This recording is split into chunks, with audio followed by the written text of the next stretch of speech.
Assalamualaikum warahmatullahi wabarakatuh. Salam sejahtera. Diucapkan terima kasih hadir lagi ke Radio 12 Malam. Bertemu lagi dengan saya, Anga. Baik, kita akan sambung lagi kisah untuk episod yang ke-141. Bukan mungkinlah saya akan buatkan part by part. So, stay tune. Saya tak akan buat panjang-panjang macam sebelum ni supaya dapat kontrol kita punya kualiti penyampaian, insyaAllah. Bila terlalu panjang, datang dengan mengantuk, dengan gangguan yang bukan-bukan, cerita dia sekejap lagi akan banyak terpeleset. Saya risau jadi macam tu. Jadi sepatutnya makin lama makin ada penambahbaikan, insyaAllah. Baik, macam terlalu panjang pun tak nak. Kita akan teruskan dengan kisah seterusnya, episod yang ke-141 daripada Tok Awangah yang bertajuk Jin Jelmaan di Dalam Gelap. Balik sahaja dari Bukit Tinggi, saya terus menemui ayah saya di kampung. Disebabkan ada buah tangan yang dikirimkan oleh Mamak Bandaro. Hanya sebentar sahaja singgah di rumah kerana mengajak isteri saya sama balik ke kampung. Memang banyak tempat juga saya dibawa oleh Mamak Bandaro menjengah sanak saudara di sana, sekalipun tidak sempat ke Bang Kinang.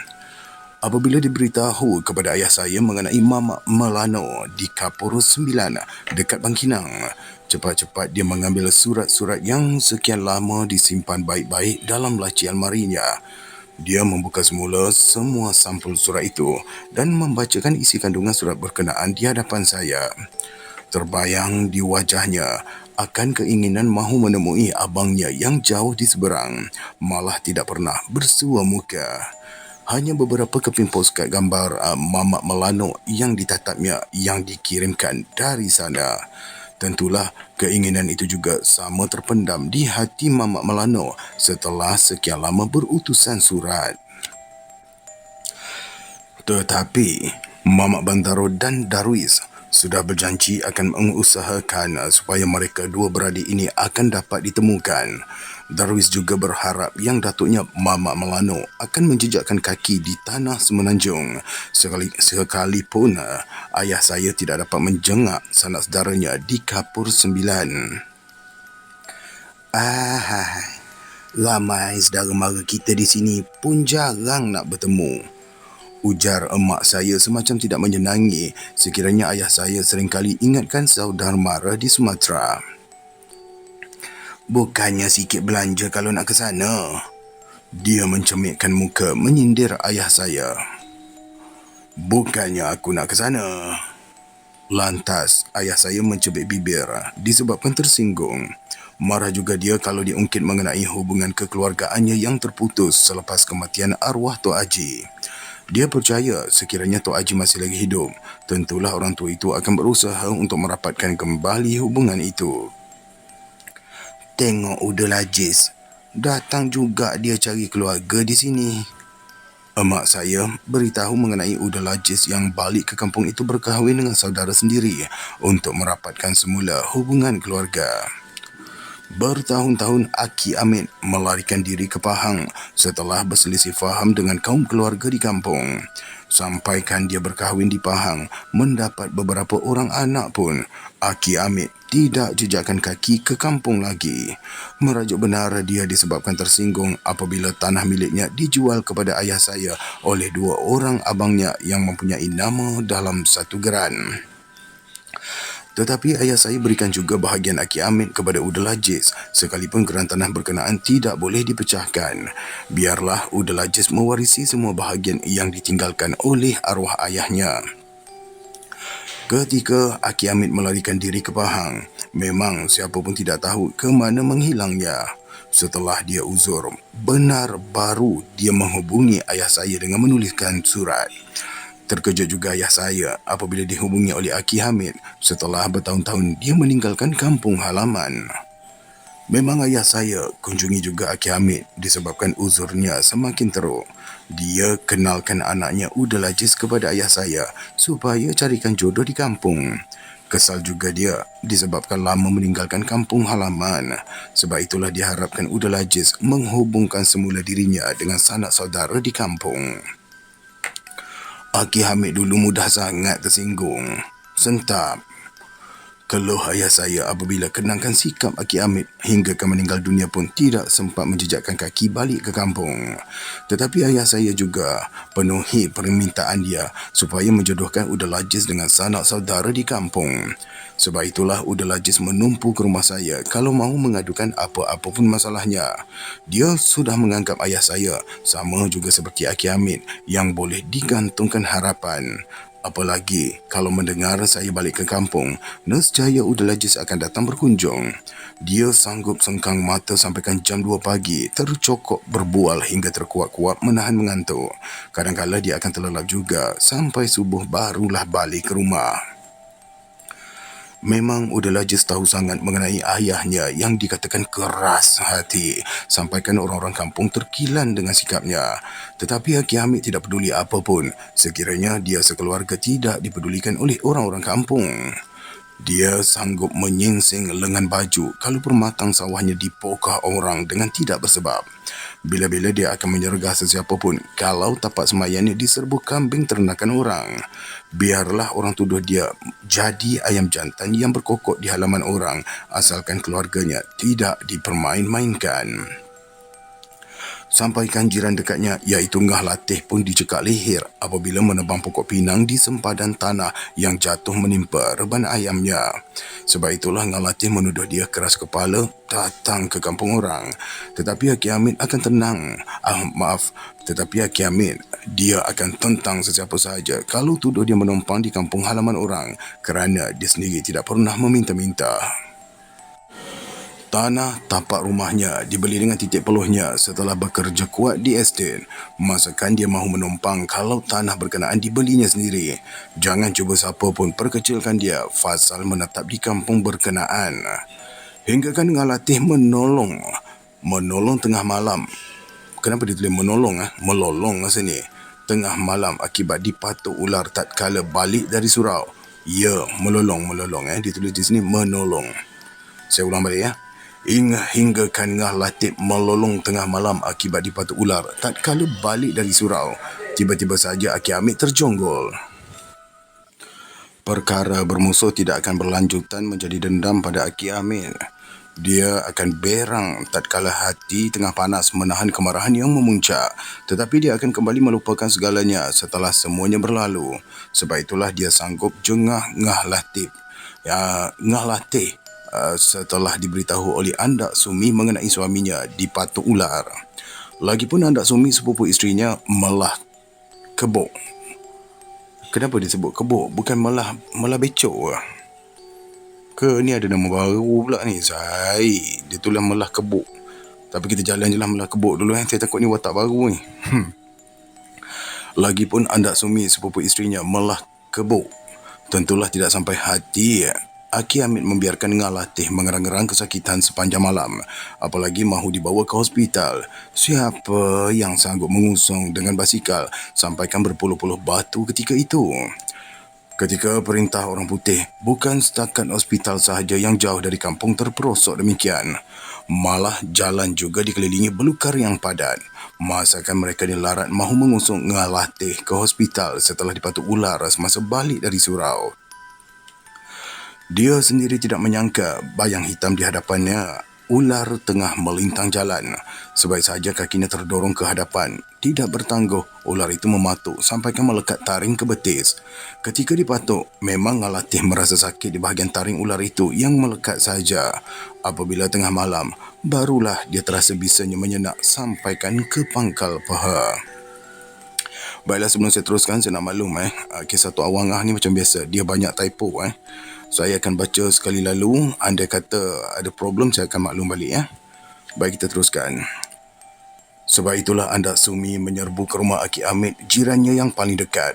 Dia percaya Aki Hamid tidak akan berdendam sekalipun suaminya bermasam muka sebelum itu. Malah kebok juga mendesak suaminya segera menjengah kerana tidak mahu menghampakan sepupunya itu. Ambil garam dulu, perintah Aki Hamid sebaik sahaja melihat bekas patukan ular di betih Ngah Latih. Tidak bertangguh, Andak Sumi berkejar ke dapur ambilkan garam. Apabila disuruh oleh Aki Hamid gigit garam berkenaan, Ngah Latih tidak membantah. Dia menggigit garam berkenaan sementara Aki Hamid membakar kemenyan sambil mengusap-ngusap buntat hitam yang berbungkus kain kuning di tangannya.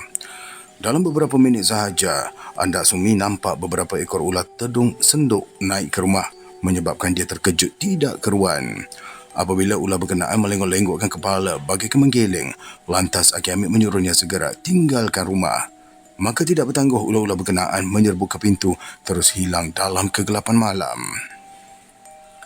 Lama Aki Hamid mengusap-ngusap buntat di tangannya. Tiba-tiba sahaja dia menampar lantai. Marah benar dia sambil merenung tajam ke pintu apabila ular yang diseru menjelma tidak naik ke rumah. Kalau kau tak mahu dipanggil, aku akan buat jalan keras. Aki Hamid menggetak bibir, lantas mengisar buntat di atas tapak tangan.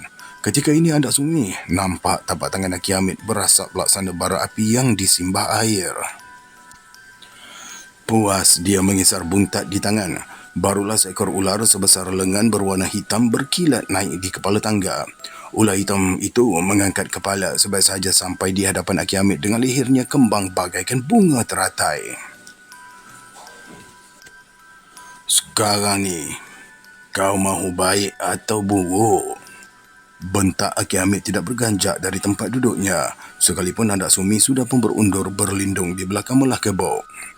Ular itu bergerak mahu mematuk ubun-ubun Aki Hamid, tetapi terpelanting jatuh ke lantai seolah-olah getah yang melantun tertampan ke dinding yang keras.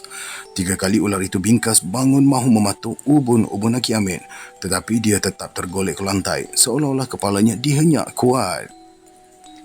Kalau kau berkeras, memang kau lagi teruk. Keras Aki Hamid mengancam terus menunjukkan buntat hitam itu.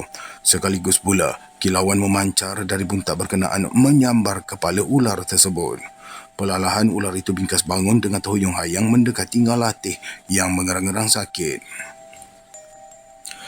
Kemudian ular itu segera mematuk di bahagian bekas gigitannya sampai 5 minit. Ketika ini Andak Sumi nampak tubuh ular itu bertukar warna menjadi biru lebam. Sebaik saja gigitannya terlepas dari betis Ngalatih, ular itu pun mengelepar, terus menyerbu ke tangga. Aki Hamid tak peduli lagi mengenai ular berkenaan, sebaik saja hilang dalam kegelapan malam. Setelah ular tersebut menyelinap lari, Ngalatih tidak lagi mengerang-erang sakit. Dia mula lelapkan mata, tertidur akibat keletihan menahan kesakitan yang menyenak sampaikan ke pangkal peha. Esok paginya, barulah Andak Sumi melihat bangkai ular tedung tergelimpang di tengah halaman dengan tubuhnya pecah-pecah laksana kain yang terkoyak.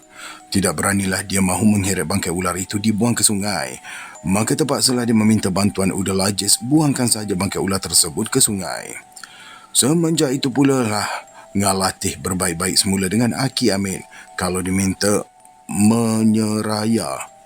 Ni bahasa apa Menyeraya kalau diminta, saya rasa menyeraya ni macam bantu lah. Saya pakai perkataan membantu lah. Ada siapa-siapa yang tahu maksud menyeraya, sila komen, okey? Menyeraya. Kalau diminta membantu gotong royong melunggah sawah Aki Hamid, bila-bila dia sanggup bersama. Bukan setakat Ngalatih dipatuk ular sahaja Aki Hamid sanggup datang menjengah. Mail Boyak terherut mulut dihinggap badi ayam hutan pun dia datang jejakkan kaki ke rumah. Aki Hamid tak peduli pasal Mail Boyak yang bermasam muka disebabkan dijerkah apabila kambingnya menyerbu masuk ke tapak semayan. Habis anak benih Aki Hamid diragut kambing. Mail Boyak tidak mahu mengaku bersalah. Maka sebab itulah Aki Hamid maki dia ni sampai ungkit segala keturunan. Marah benarlah Mail Boyak ni bila dimaki oleh Aki Hamid. Sebab itulah dia bermasam muka, tidak mahu menegur Aki Hamid sampai bila-bila pun. Tetapi apabila dia terherot mulut, dihinggapi badi ayam hutan, terpaksa juga Ngalatih jemput Aki Hamid. Memang dia tidak berdendam apa-apa, tidak berdalih pun Aki Hamid. Dia tetap jengah adik Ngalatih itu apabila dijemput oleh Ngalatih. Memang Mail Boyak mengaku yang dia terkejutkan ayam hutan melintas beberapa ekor sewaktu balik dari kebun pisangnya. Dia sendiri tidak menyangka akibat terkejut itu sampaikan mulutnya terherot tidak bersebab. Ini kena buat cara lain ni, ujar Aki Hamid sebaik saja melihat keadaan Mail Boyak. Ini bukan takat badi je ni. Tapi angin ahmar juga ni. Jelasnya tidak terburu-buru membuat keputusan. Aki Amit percaya angin ahmar juga berpunca dari pesona syaitan mahu memusnahkan manusia hingga sesiapa sahaja boleh lumpuh seluruh anggota kalau tidak dapat menghindarnya. Dia sendiri mempelajari amalan mengenai syaitan bernama Ahmar yang menyebabkan sesiapa sahaja diserang angin ahmar ini. Apa kelengkapan nak disiapkan ni, Aki? Andak Sumi terasa gelisah dengan keadaan Mail Boyak yang terherot mulut sekalipun masih boleh bertutur tersekat-sekat suara. Lengkuas, jerangau dan molai. Molai ni apa kalau ada siapa-siapa tahu, boleh komen molai. Beritahu Aki Hamid perlahan. Bukan susah sangat mahu sediakan lengkuas yang rumpunnya merimbun di hujung halaman. Molai juga tumbuh membiak di baru rumah dengan jerangau macam belukar tidak bertebas. Memang mereka di kampung sentiasa pelihara tumbuhan demikian dijadikan ubat apabila diperlukan. Tidak perlu tercari-cari di rumah jiran kalau mahu lengkuas, jerangau ataupun molai. Mail Boyak memang tanam baik-baik setelah diberitahu oleh arwah emaknya mengenai perlunya tumbuhan demikian. Bukan takat Mail Boyak sahaja di kampung itu yang tanam lengkuas, jerangau atau molai. Malah Ngalati juga tanam di sebelah darat rumahnya.